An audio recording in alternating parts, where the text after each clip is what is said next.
Okay, so it is a good evening, good afternoon, Dima Dekbana, Maneru, Dima, it's not Macheron, is it? No, it's Dima Dekbana.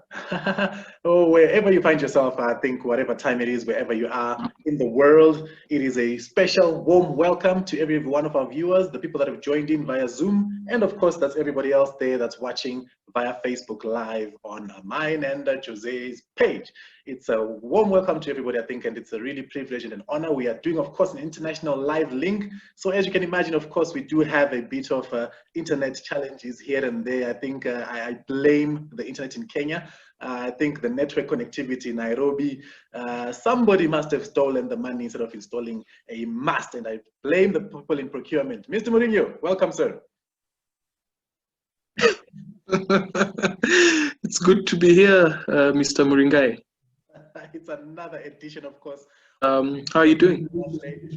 With your host, myself, Ronald Muringai. And today, of course, we have, for those who don't know, a scientist, biotechnologist, who is also a minister of the word, and who is also a part-time wannabe politician. I'm sure he's going to be running for one of these county elections soon. A husband and a recent father as well, Mr. Jose Geda. Are you good, sir? Yes, thank you so much for the intro. Yes, recent father, learning on the job. And how's the sleepless nights going? Yeah. Sorry? I mean, how's the sleepless nights going?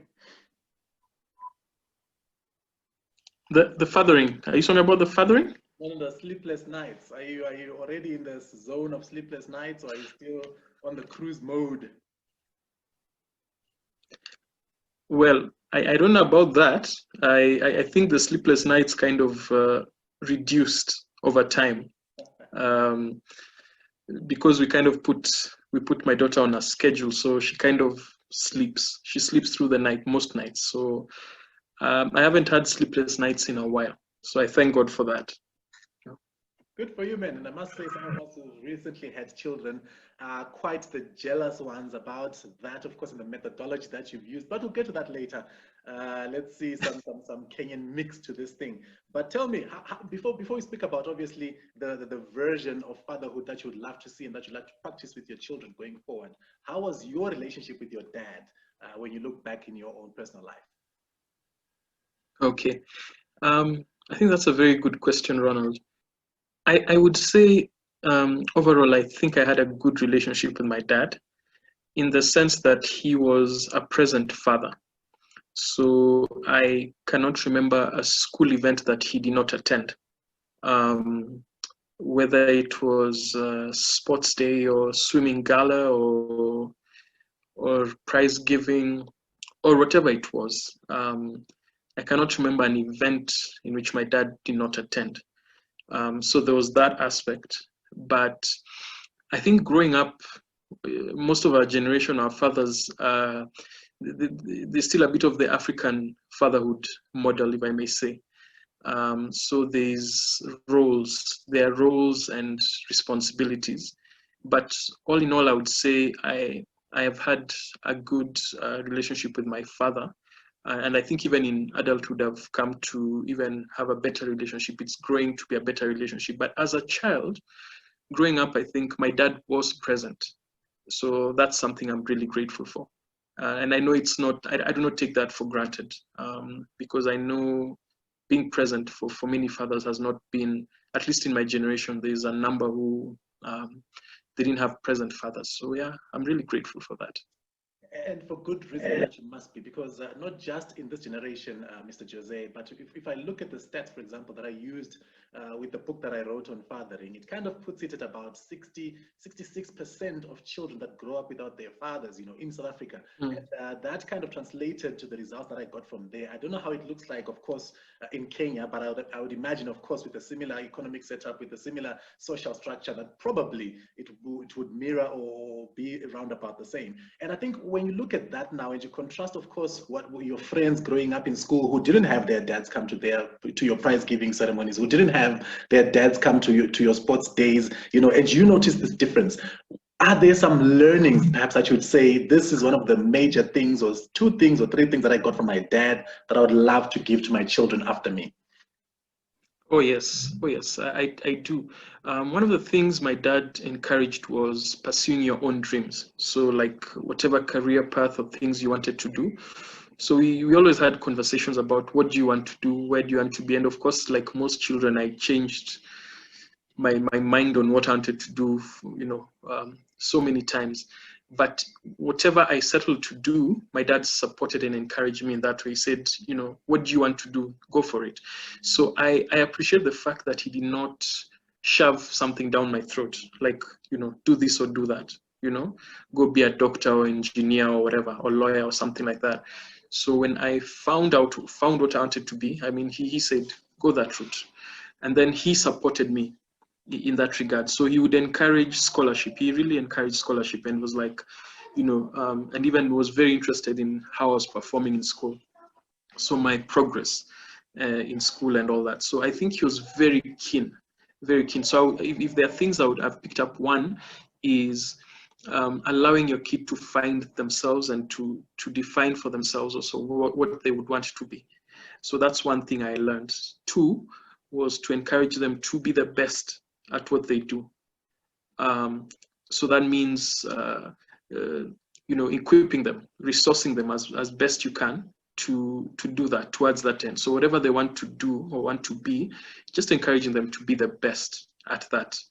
And number three, being present, just be there at all times.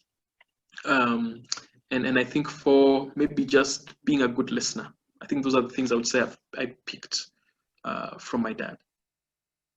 And the thing that you put at number two there in terms of the encouragement for dads that they should have to encourage their children to become what they want to be, who they want to be, comes up a lot in my book. A lot of children, a lot of guys kind of really wish to have that, to say, my son, you're doing all right, that affirmation and then that push and those words to say, I'm proud of what you're doing all right, that's sort of encouragement. And I'm glad you kind of Yes. got that. And now when I'm looking at you now, you become a father very recently. And when you see your child and you see your daughter and you look in her eyes and you see how she reacts and how she behaves, are there some things perhaps that you say, I now understand my father more because I have a child now? Yes, definitely. I mean, firstly, you start to see a lot of yourself in your child, certain personalities, and of course, maybe the child looking like you, but you start to see a lot of the child I've begun to see a lot of myself in my child, and I'm like, I look at it and say, okay, my dad probably was working on a model from his dad, and it's and so on and so on. So it's kind of like, if it kind of, hopefully it's something that gets better with each generation. So for example, the way I would model it is probably maybe it would be slightly different from what my dad did, and hopefully my daughter would model motherhood and stuff like that, and if she gets kids and stuff like that. But I think from my end, what I would do, what I would say probably is that I would want to be maybe not too harsh, for example, on our parents sometimes, because they did the best they could with what they knew. So I, for example, would take a lot of encouragement. Like I would encourage my daughter to just be all that she can be, and try to direct her and guide her, just steward her, in that direction. So I think that's some of the stuff I would take from my dad. Like I would just like maybe channel and just push her to be the best, and just for what she wants to be, but just to be generally, a happy and good person, a good person who probably would love to be God-fearing, and just someone who pursues her dreams and cares about other people. I think probably that's what I would say. I'm glad, and I think picking up on something that you spoke about earlier, to say your dad potentially was giving out a model of fatherhood based on what he had seen from his dad before him. And now you are growing up in this era. You're a child from, you were born in the 70s, right? Or 60s, I'm not too sure. I can't really tell. But you growing up in this age now, you're seeing a lot more differences. You know, the culture is a lot more different. We talk about this 4IR thing and this move towards technological advancement in terms of work, you know, in terms of processes. And I think this COVID thing has really made it even worse, because now we are realizing we can actually be effective with our work at home. We don't have to go to the office, you know, etc., etc. Things that are not the same as they were when you were growing up. Now, I'm trying to think now, Yes. as we are becoming more connected with this whole global village concept, at least technologically, you know, but less so personally. Do you think that there needs to be a change, therefore? Do you foresee something that has to be different in the way that then we father our children into the next generation? Definitely. I think the technological advancement. I think you're calling it the 4IR, the Industrial Revolution, huh? The fourth Industrial Revolution. In the technology age, I think there's a lot that has changed. For example, I don't know if you've watched the documentary, The Social Media, on Netflix. It's a very interesting documentary. But the point is, social media has had a huge impact on I think maybe it started with our generation, but more so I see with the generation that has followed our generation. So probably the millennials and the Gen Z people, this social media has been quite the challenge. So I feel like there are certain challenges or certain things that we are going to definitely do differently.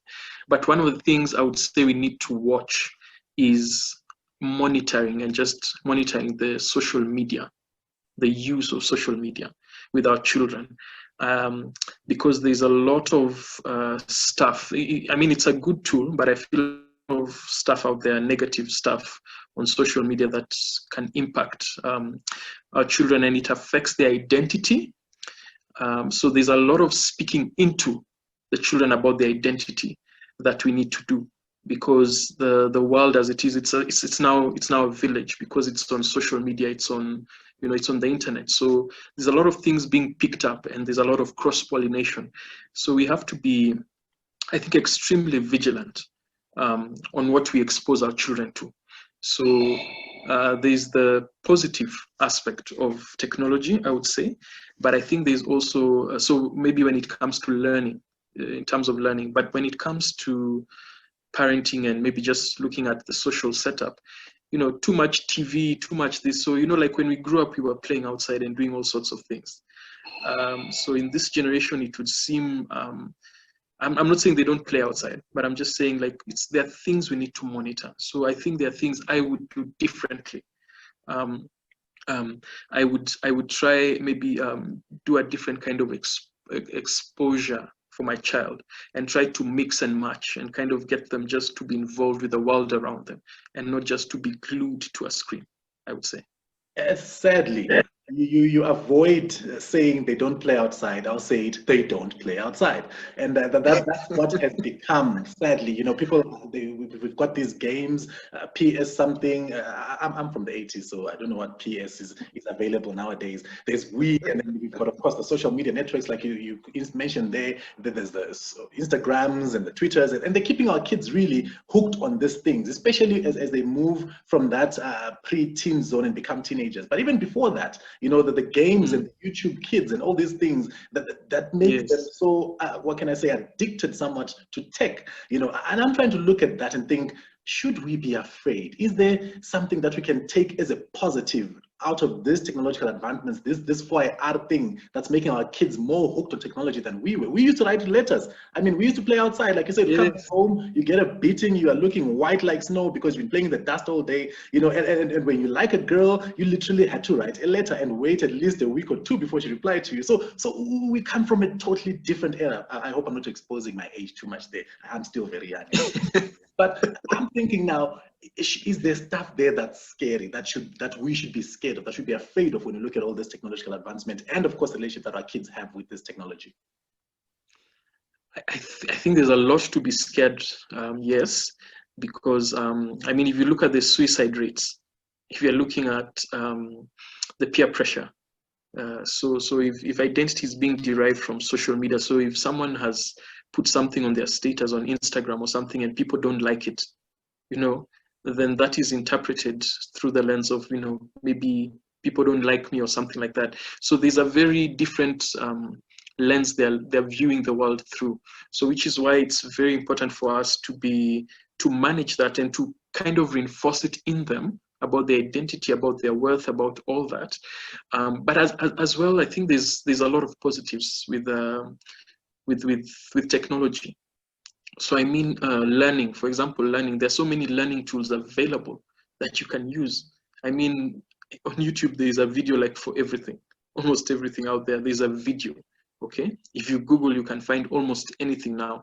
So I think there's an advantage that technology has brought in terms of resources are at your fingertips. So there's that. However, with all kind of modifications of technology, then there has to be control and guidance. And it's something our generation, I think, because we have grown up in it, so we are not, we kind of understand it. We understand it, so we are able to be that generation that shepherds kind of how it's meant to be, and maybe just monitor how our children engage with technology, and just make it, maybe just restrict it to more positive. And I guess it's easier said than done. And I think that monitoring aspect that you speak about, look, when you compare yourself with your father's generation, for example, you can clearly see the disconnect in terms of their level of understanding of technology and how it works. And some, to the extent that potentially we have to teach them how to even send an SMS, how to make a call, how to use a smartphone. So you are far advanced, far ahead of your dad and his generation in terms of your understanding of how things work technologically. Now, I'm thinking our kids after us, definitely then growing in such an era where things are like this that we didn't have. We have just adopted this, and we are obviously better than the people before us. But I assume our kids will definitely then take it a step further and a notch higher and be more actually advanced than we are. How then do we effectively monitor and try and keep them in check when they potentially know better than us, Jose? That's actually a very good question.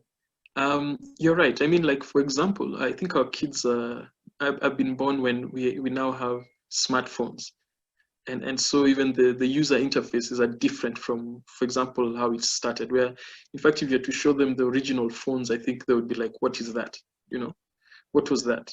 If you showed them like the old phones for dialing, the old phones, they would like, what is that? So yes, definitely our kids are starting at a level higher than where we were, and I think that's how it goes with each generation. They start at a level higher than us.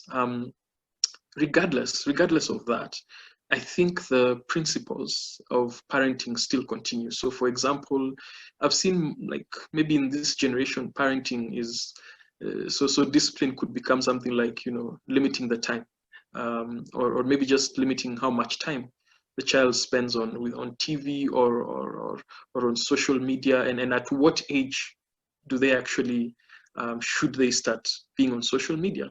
So I mean, there are ways of doing this, and it depends on the age of the child. So when the child is very young, also, like, for example, if the child sees you on your phone a lot, that has an impact on the child as well. So how much time are you spending with the child? How much time are you spending on your phone? They interpret maybe some of these things in certain ways. And so if you are spending most of your time on your phone, I don't think you should blame your child if they likewise end up being on their phone or finding those kinds of things. So I think monitoring is still possible in our generation, and I suspect it will look different for the next generation. However, I think it's just about controlling the time, the usage of time, and how much time, productive time. So just maybe monitoring productive time. I think that's how I would look at it. I see there's someone who sent through a comment here, and Ezekiel Olande, who says there are a number of apps that one can use to monitor the activities of our young ones, such as a link provided there. I think if you're on the Zoom, you can see the link on the messaging, but if you're on Facebook, I'll just drop it as one of the message there on the comments. Thank you for that, Mr. Ezekiel. And I think this then brings me to ask, we grew up in an era, as we spoke about earlier, very technologically deficient, if you can call it that. And my first exposure, if it were, to some pornographic material, which is an area I think we need to talk about about, especially our young boys growing up and getting exposed to these things, was literally a magazine, where they used to put a star on the interesting bits, and nowadays, when you look at the proliferation of technology and how it becomes so easily accessible and so easily available for our children to have access to such things that are graphically pornographic, what can a parent do? What should somebody who's watching this and struggling with this, thinking, what can I do to ensure that my kids move away from this? We know, of course, the effects thereof. What can we do, Jose? Okay, I think also I think maybe we need to also look at different age groups, but I think what Ezekiel says here is correct about families.google. So maybe just apps like this, it's called families.google.com. So I think they have helpful apps in terms of monitoring and managing. However, even when you have YouTube Kids and these kinds of things, what I also realized over time is that there are all sorts of funny things that come in sometimes. You just find some random ad or something that's coming. So even before you get to pornographic material or graphic material, there's even just stuff that appears on like your feed or something like that, and how to control that. So I think each for example, each YouTube has a different way of doing this, and Facebook, you also have a different way of doing this, and I think with the different apps you have different ways of doing this. But we have to be really careful in terms of what our children are able to access. So for example, if your child is able to access your phone, okay, what kind of access should your child have on your phone?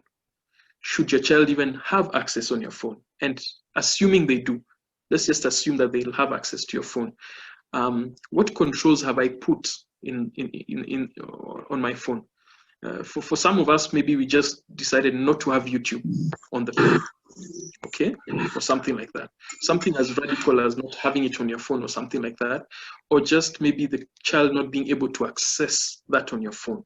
So it's something. And then number two, because you spend time with the kids, depending on maybe how your day is, assuming that you spend quite a bit of time with your kids, you're able to monitor what they're watching and what they're doing.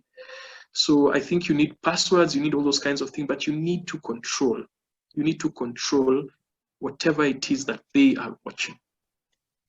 So graphic material, as you said, there's a proliferation of this in the social media, in all these things. So I think if you control the media, the social media, you can control the content and some of the exposure they have to this. So minimize the interaction with that material. Now, I say this because it depends on your lifestyle. Are you a stay-at-home mom? How much time do you spend with your kids? Are you working from home? Because I think you mentioned working from home. So if you're working from home, maybe you're able to control some of these things.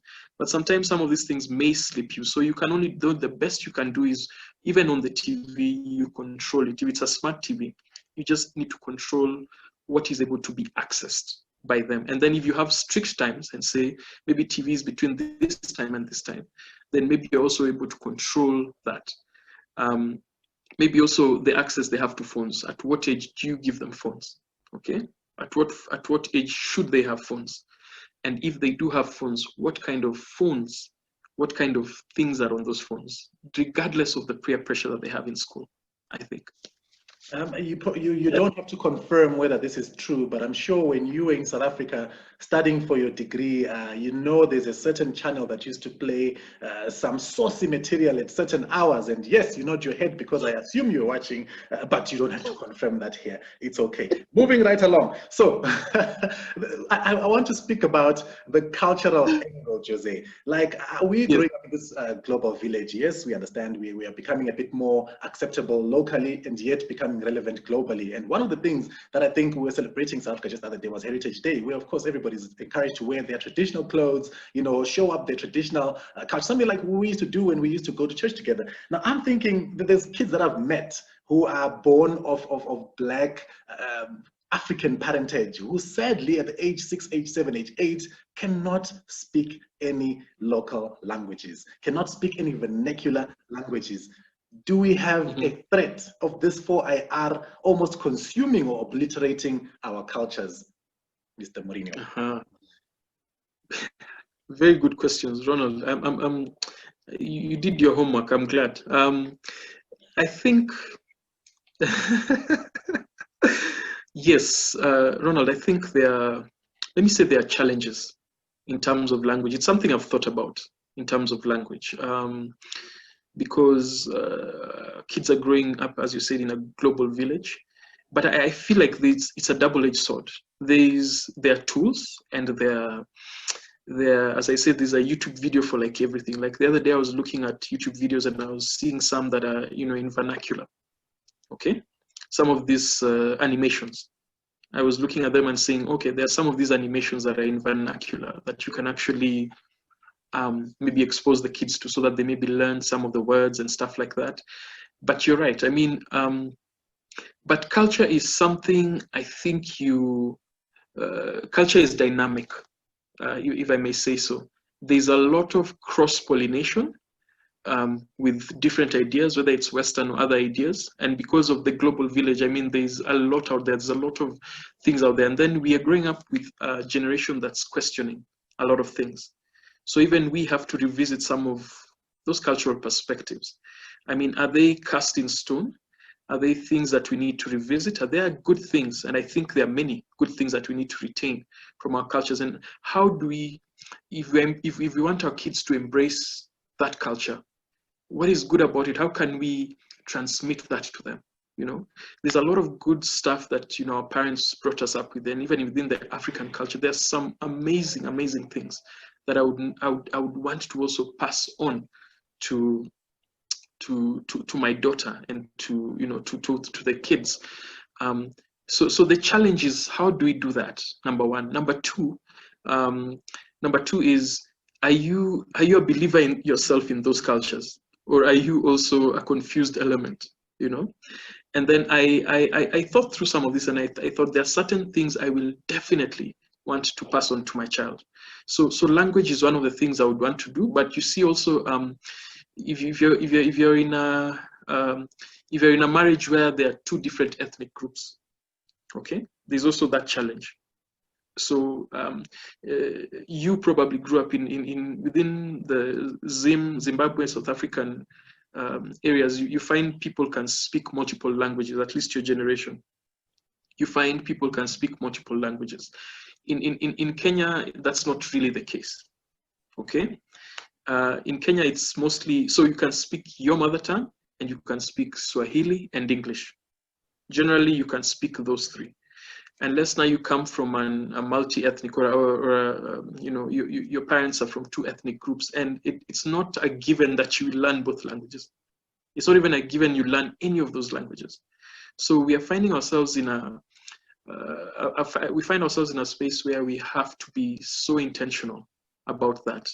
Because I believe, and I know what you're pointing towards, that language is a very important part of culture and transmission of values, okay? Because they're best expressed in that language. And therefore, I have found there are certain tools that are helpful. And so the global village is there. It's a reality. We can't fight it.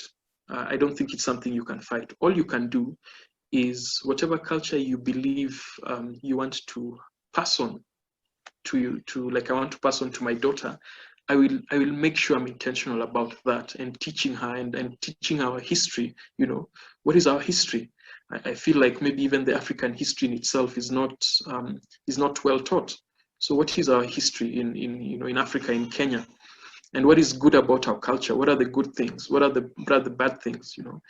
So I feel there's a lot of work to cover in that. Yeah. And you touched on something important there when you speak about culture being dynamic. I think it's a question of the ages, really, because each generation almost tries to think we had it better than the next generation, and the previous generation is a bit more archaic and don't want to change, so the new generation says, and it kind of goes on and on and on. I'm trying to think now with this 4IR business, with this everybody is everywhere business. I mean, people play a internet computer game, somebody in Kenya sitting with playing with somebody in Hong Kong. We are having this conversation. You are sitting in Nairobi, which, by the way, is just a copycat of Harare, and which is, I think, vastly more superior, in Zimbabwe being the most beautiful country. Just saying that to offend all the Kenyans that are logged in today. But I'm thinking, at what point do we draw the line now to say we are accepting this in this cultural shift regarding, of course, the technology and all this thing that's coming with, versus this is what uniquely makes me Luo, this is what makes me Kikuyu, this is what makes me Shona, and I would love to see that pass on to the next generation. Where do we draw the line between what's acceptable then and what we shouldn't be actually protecting from our children? Okay, so that's a very difficult line to draw, and I think it's very, let me say, it's contextual and individualized, because like, for example, so I was giving you the case of being in like when you have two different ethnicities. So I'm from one tribal group, my wife is from another tribal group. So what are you following? You know, which culture are you following? So if we say, if we are patriarchal and say, okay, follow this line, so what happens to the other side? I think we are finding ourselves, I'm finding myself at least challenging certain notions previously that have existed, and saying, yes, there are very important things in both our cultures. So we love our cultures. There are certain things we love about our cultures. There are certain things we don't like. So I think it's the onus is on me to teach my child what is good about this and that. What for example, maybe the transition. So for example, some communities have circumcision, others don't. So I've asked myself the role of this, even as it goes on, as we proceed to this global village. There is such a demonizing of some of these African practices, and so you find yourself actually debating and saying, okay, what works? And so I have actually taken time to actually look at my culture and say, maybe these are the things I would want to pass on. These are the stories I would love to tell, and this is the culture I would want to pass on from my wife's side. As also like to pass certain things, certain values, and certain things which are so good. When it comes to the foods, you know, the foods. People have different foods and different ways of making foods. What about that? You know, but we're finding ourselves in there's. I think we don't need to fight so much the globalization aspect of it. I feel we need to just take that which is positive, maybe adopt it, and I don't think we are at risk. I think we are the better when we add things, when we add positive things to our cultural perspective. I think my lens has, even coming to South Africa in itself was an eye-opener for me, because there are certain differences we have, you know, in perspectives.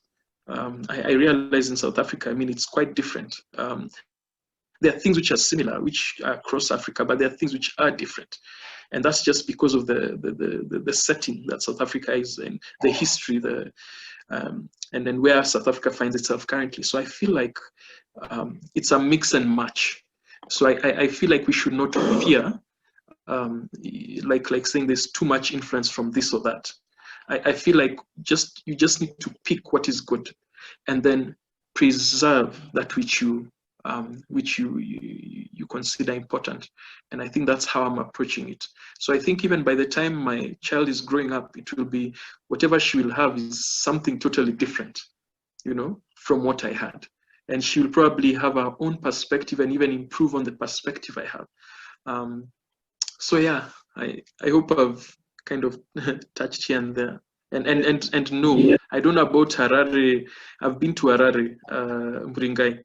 I've been there.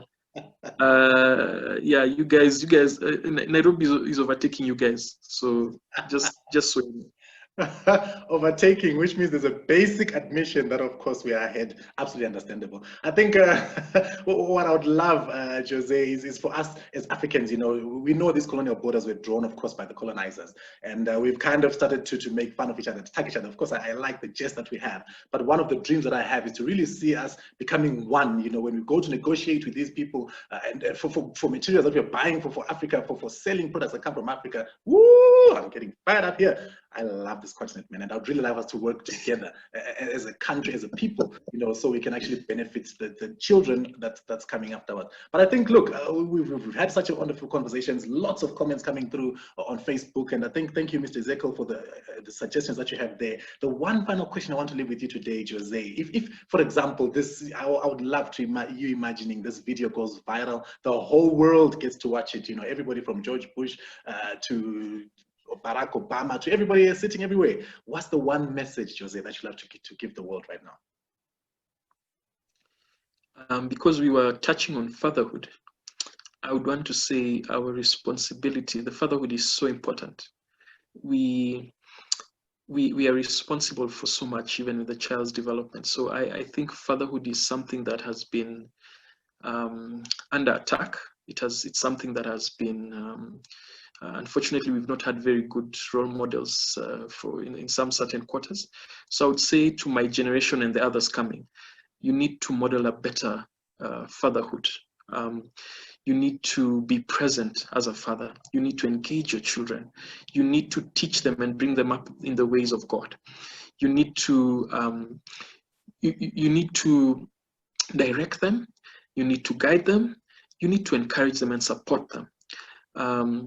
They need discipline, definitely, and that is something we didn't touch on, but discipline is something that you definitely need to do, and you need to look, that is also changing as time goes on. But I would say also fatherhood is also about the identity of the child. Your child derives the identity from you as the father, if you're the father. That's where the child derives the identity. So I would say it's important to call out your child, call them out, you know, who they are. And with God's wisdom and stewardship, you're able to actually call them out and able to speak. When you're naming your children, name them with purpose. You know, name them. I would say name them prophetically if you must, if you can. Like have names that have significance, so that you're calling out someone, a person, and who God has modeled them to be, because they definitely have a purpose. And if they're going to be agents of transformation, then you as the father needs to call them out. You need to model good fatherhood. You need to model manhood. You need to model being a good husband. That's what I would say. And the church said amen. Thank you very much, Mr. Murinho, for the awesome, wonderful words of wisdom that you gave today. I think it's really, this time is limited, man. We could go on and on, but let us be respectful, of course, of people's times. I know they're rushing to watch the soap operas now, and Manchester United being out somewhere, we understand that. It was a privilege, it was an honor to have you on our first international live link up, all the way from Nairobi, Mr. Jose Geda. Thank you very much for gracing us with your presence today. Thank you so much, Ronald. It's been such an honor, and even to see the comments and the engagements from people. I mean, this is amazing, Ronald, what you're doing. Thank God for you. I mean, and even your book. We need to give a shout out for the book that you wrote, you know. And now you've even written 2 books. Sorry, it's even 2 books. But especially the ones for fathering sons, I think that's an amazing book. If people, you should maybe tell people how to get a hold of that book. And we are modeling something different. You are modeling something different for the generation that's coming. So fatherhood, we must do it differently. We must do it well, so that the coming generation will be good fathers as well to the succeeding generation. So thank you so much for the opportunity and the time. Looking forward to more of this. I really appreciate the good words, sir. And coming from Nairobi, Mr. Jose, thank you very much. Ronald here, sitting in Pretoria. Thanking you to everybody who was listening in and tuned in today from wherever you're sitting in the world. It's an honor, it's a privilege. Until the next episode of Live Chats on Monday, same time next week, it's adios until next time.